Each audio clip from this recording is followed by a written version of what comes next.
Let me begin by expressing sincere thank yous to Alan Whedon, who surprised me with a phone call several weeks ago, and Dr. Janice Deakins and their committees that go about the process of selecting these people, for which I've been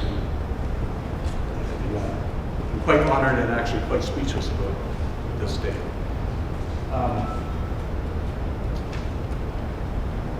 It's quite an honor actually to know that your peers value your work and the work that you do. And I'm quite touched by it. When I was thinking about what to say to you folks today, I polled my students and I polled my friends outside the campus. And my friends outside the campus said, well, why don't you tell us exactly what it is you do? My students are interested, well, we have a sense of what you do, but how did you get to do this? And those are both pertinent questions, and I want to begin with the second question first. How did I get to this point? And don't be distracted yet by Cole, that'll come. I grew up on a farm about an hour and a half from here, up in Huron County. And coming out of high school, I did not have the grades to get into university. And neither did I want to be honest. Growing up on a farm, the dinner conversation did not include, okay, so what university are you going to go to once you finish grade 13?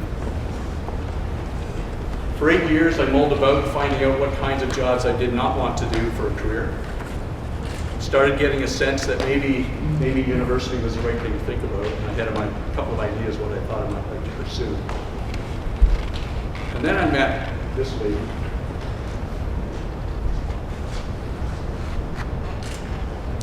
I met Colleen, and a year later we were married, and I consider this to be the turning point in my life, because she took a backward kid out of the sticks, accepted me for who I was, and importantly gave me the freedom to think about something else and to move forward. And she also had a better job than I did, which means I could go to school and she would support me, and she did in many ways, not just financially, but very, very much emotionally, and provided the motivation I needed to do well and do it quickly. Thank you, Cole. That's my heart rate.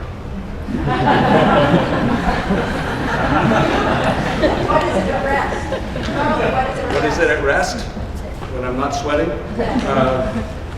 Maybe mid-50s. If it goes below 40, Rich is here to take care of that. If it goes beyond 150, I think Dr. Rob Petrell is here to take care of that. So I married Colleen. A year later, I was in university. By then, I could get in because I was a mature student, not because I had grades. There's an advantage for waiting. Well, as time would have it, I ended up here at Western with a full-time faculty position in 1999. So I finished with Dr. Houston in 96, went to Pennsylvania. That was the most stressful time of our married life, is to move away. And then, once that's over, what do you do after postdoc? You got to move somewhere. You got a chance to come here, and we've been delighted to do so, and we never, of course, moved away.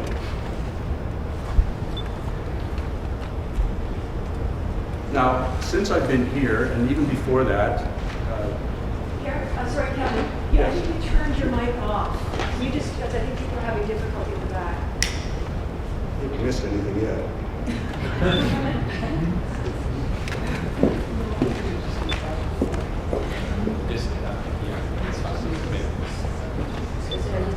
So for the record, he didn't turn it off, but it's not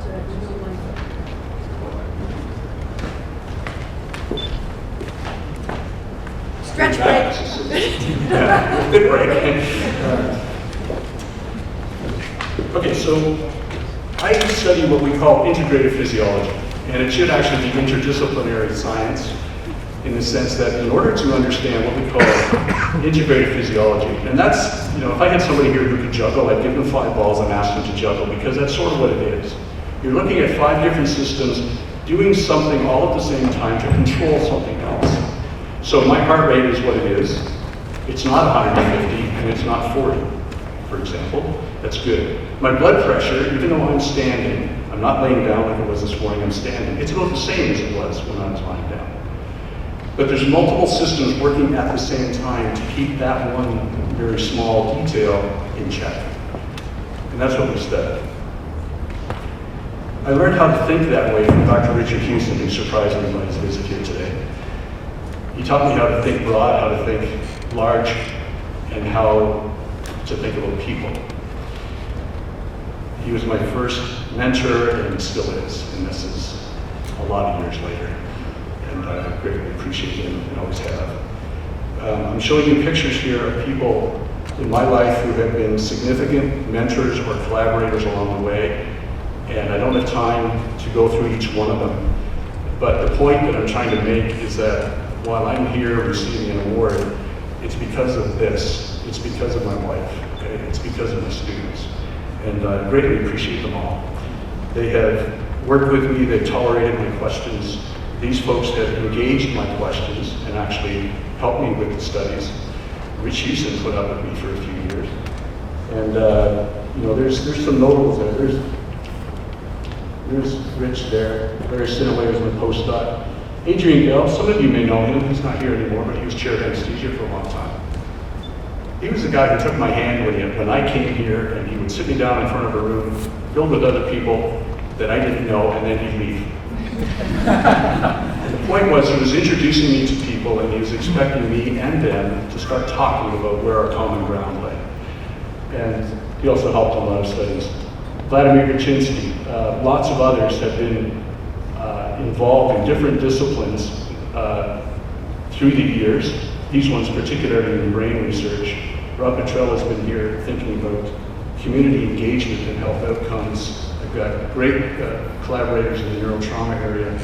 And I've been alarmed at how well, and this is what I learned with Rich Houston as well, my PhD, we need people who know how to do math.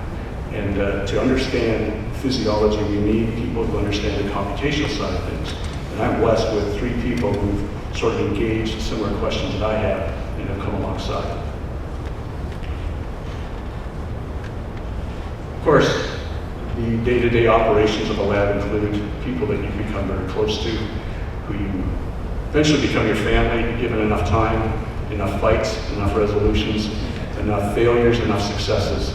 And these are the people that never give up, and we try to make an environment for them to grow, and then they go away. And that, when they go away and are successful, that's the biggest blessing you can have, to see your students succeed. And I've been blessed. This is the current group, sort of, and we've got pictures of this going back several years, and it's always good to go back and reflect on it. What do I do? Well, in my undergrad, I was surprised at what I got interested in. I went in for a different purpose, and I came out thinking about physiology. 2 concepts sort of really captured my interest. One is homeostasis, the idea that my blood pressure is the same as it was this morning when I was in bed. There are systems involved that keep you healthy and keep you alive from every moment of the day. The other one is adaptability, and this is the one that has really intrigued me. How can Edmund Hillary take the guidance of Tenzing Norgay and somehow make it up to the top of Mount Everest and claim to be the first one? Is one issue, because Tenzing actually knew the way. He was the one who'd been there before. But they got there, and it took time, it took training, it took adaptation to less and less and less oxygen. Roger Bannister, first man to run a 4-minute mile. A couple of others here have tried and been successfully since then. But the idea that you can train yourself to go faster and faster, or further and further, or endure more and more heat, we all know that. We wish we could start learning how to endure heat here, because we're still hanging on to the adaptation of winter. So adaptations occur quickly, they occur over the long term, but they occur. And to me, that's a wonderful thing, and it just fills me with some sort of special sense of, I want to understand that. And when you adapt to exercise in particular, it's not just one organ, it's almost all organs.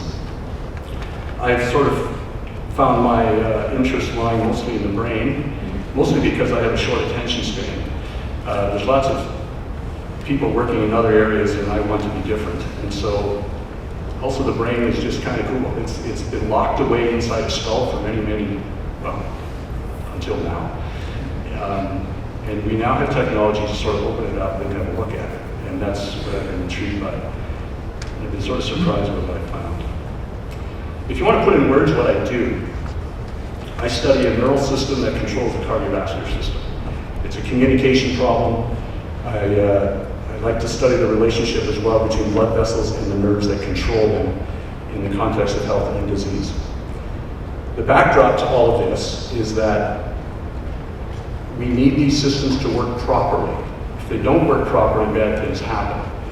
And as you get older, or as you succumb to diseases such as cardiovascular disease or neurological problems, this autonomic nervous system, which runs in the background, is keeping you all alive right now, and you don't know it, and you're not thankful for it, you should be. As you get older and get into disease states, this becomes impaired. When it becomes impaired, and if you follow the arrows around this circle, it actually starts to damage the organs that are keeping you alive. And then that leads to a further impairment of the system. So there's reason to be concerned about it, because we're all getting older, and most of us will have some sort of cardiovascular issue in our life. And so it's something to pay attention to. Now, the easiest way to think about this is my heart rate. If you've been watching that, and appropriately haven't been distracted by what I'm saying, you'll see that it's not steady, although it seems to have, no, there it goes. Okay, so it's bouncing around a little bit. That's a good thing. The idea that we have a heart rate of 72 beats per minute is wrong. That'll last for 1 beat, and then the rate will change in the next beat. We call this variability, heart rate variability. And on this graph below, you'll see that, and if you watch that, it's the same point. Your heart rate fluctuates on a beat-by-beat basis. It's supposed to. And that tells us that, to a large extent, the neural control of that heart is strong. If that starts to flatten out, then you've got a problem. Now, we study that a bit with Rich Houston. He's the one who got me started with this stuff. And I'll start on the right-hand side. Here's the context that I've had the pleasure to study this issue with for a long time. And Dr. Houston here is Mr. Canadian Space Agency. He got me started thinking about astronauts and the issue of physical deconditioning that we sometimes put people in bed for a while, 60 days, 7 days, 120. But he's the guy who leads all the astronaut studies, and hopefully you recognize those two guys. But when you go to space, or if you have a heart attack, or if you get old like our queen, or if you suffer a concussion, these are the contexts that I study this in, you will have probably a reduced heart rate variability. The neural control of your heart has been, let's call it impaired, okay? The good news is though, except for the case of concussion, which we don't know yet, but in these other cases, exercise can reverse that.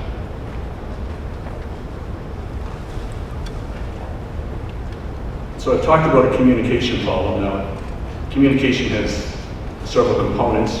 One is the person delivering a message has an intention, and then they take that thought and they encode it. I'm trying to not butcher the English language. That's the code that we use for communicating. That sends out an auditory signal that is received by somebody else. It is decoded in your auditory system, and it is interpreted in a certain way to cause an action. Well, the same process occurs on the neural side, and this is one of the major themes in my lab at the moment. We've been working on this for the last 14 years, 13 years. The idea that a signal is emitted from the brain to control blood pressure. And in this context, we're thinking mostly about blood vessels that can get bigger or smaller and affect blood pressure that way. The signal is modified as you go from the brain through the spinal cord, through ganglia, and all things that are irrelevant in the moment. But eventually, it gets to a blood vessel and it causes some action. It's interpreted in a certain way to give an action. Interpretation is contextual. It depends on a variety of things at the blood vessel. But if you're like me and you don't mind doing this sort of thing, you stick a needle into a nerve in somebody's leg and you can record that signal. And when you record that signal, you get a signal like this, and our job now is to decode that and to understand it. And we've made some progress with that, and we're continuing to work on it. But these are the things I'm interested in, because this is a direct link to the brain that can help us explain, perhaps, what the brain and the activity patterns in the brain mean. And it can also help us understand why, in some cases, people's blood pressure works, and in other cases, it doesn't. or in some reflexes it works really well, and others it surprises us. I won't go into details about what we find because I don't think that's appropriate at the moment, but the fun part of what we get to do too is think about technology here. Western's got a great MRI capacity, probably one of the better ones in the world. And we're interested in the brain, and so this is a good matchup.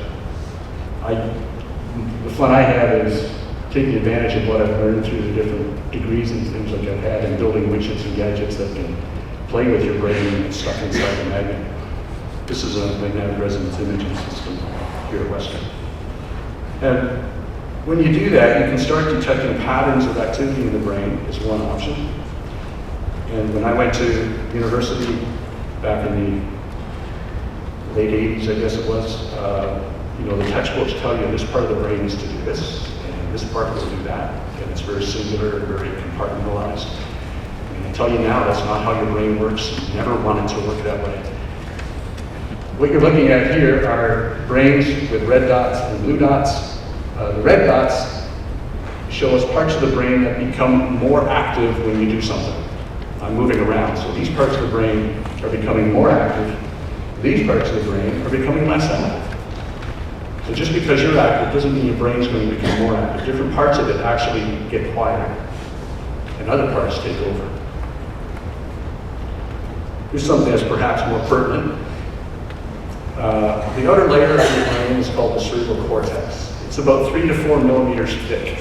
It's where almost all of the neuron bodies reside, and all of the things you think, do, and feel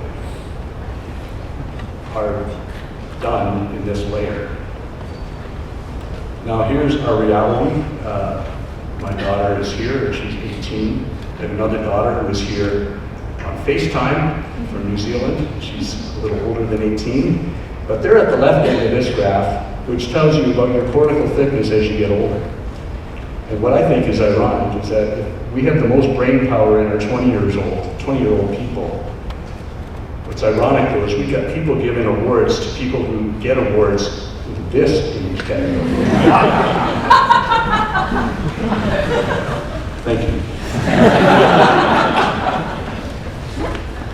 But the point is, if left to itself, this layer around the outside of your brain where everything important happens, will get thinner. It'll get thinner faster if you have cardiovascular disease, or you're slipping into dementia, or some of these things that are often out of our control. The good news, though, is that you can build reserve in this by being physically active. And you can actually reverse the course of action that age has had. Your brain shrinking is not a default state of age. It's a default state of age when you don't do anything, okay? So my message is, and I wish Milton would write a poem about this, stay active. It can also reverse the thickness of the brain in patients. This is a slide showing cardiac patients. So when you have a heart problem, it's not just your heart that's suffering. It's the entire vascular system that it feeds, and the brain is one of those regions. And these pictures, and if you can see red, the red blotches on this brain show you the parts of the brain that have actually increased their thickness because these cardiac patients engaged in only 6 months of cardiac rehab. Cardiac rehab, you know, is not excessive exercise. It's getting on your feet again. And we see positive results in brain size, essentially. That's elaborated a lot, but it makes the point that exercise is good for you, not for just healthy folks, but for those who have cardiac disease and time will tell for other conditions. Western's got some cool toys. This is the underside of my brain, showing you blood vessels. Okay, and they're kind of slimy looking, ugly things. We made it look that way. In an MRI image, it doesn't come up looking quite that real. But the point is, we now have technology to look and burrow down into the vascular system of the brain in great detail and study it all at the same time, rather than just one blood vessel at a time. And we have had no data for that yet. No real data I want to share anyway. But the point is, we can do this now, and technologies are really leading the way.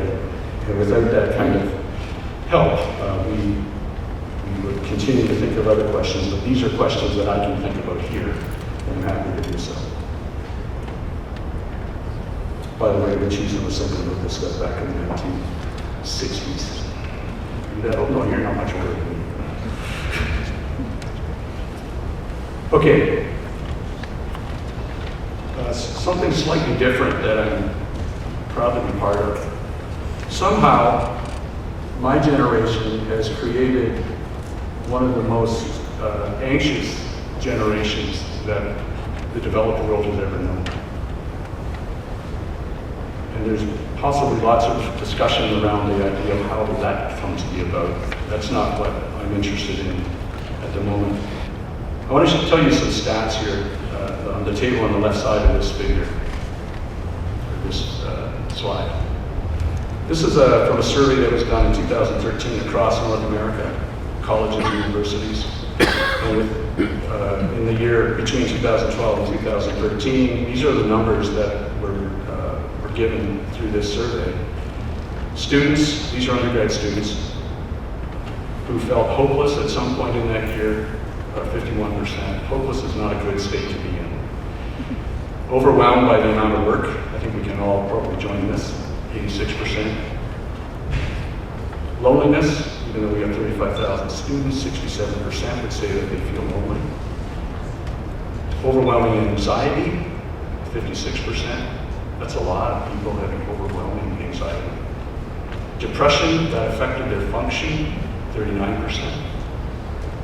Considered suicide, 8.5%. Resorting to things like intentional injury to deal with that depression, about the same, 8 to 9%. And actually attempted suicide, 2 to 3%. Now, I don't mean to end this speech on a Debbie Downer kind of a feeling, because I think, I'll try to reverse this. There are support systems in place, but they are overwhelmed by the need. And what I have the great opportunity to do with a lot of people on this campus is to get involved in using physical activity for something other than growing the brain, but for actually dealing with emotional stress that goes on this campus. And so this figure in the middle shows you that based on a very large amount of literature, there's a direct relationship between your physical activity levels and your resilience to stress. We live in a stressful place. Our universities will always be stressful. We need them to be. But we have to teach our kids how to deal with it. And somehow they're not learning those skills. And I get to work with a bunch of people from health sciences, faculty of science, engineering, student experience office, student health services, sport rec services, campus housing. There's a sister university in Australia interested in this stuff. Every campus in Canada and the United States that I know of is having the same problem. So, in the picture you see down there are a bunch of fourth-year students who were recruited to actually gain a fourth-year perspective on this problem and help us think about the roadblocks that they would see.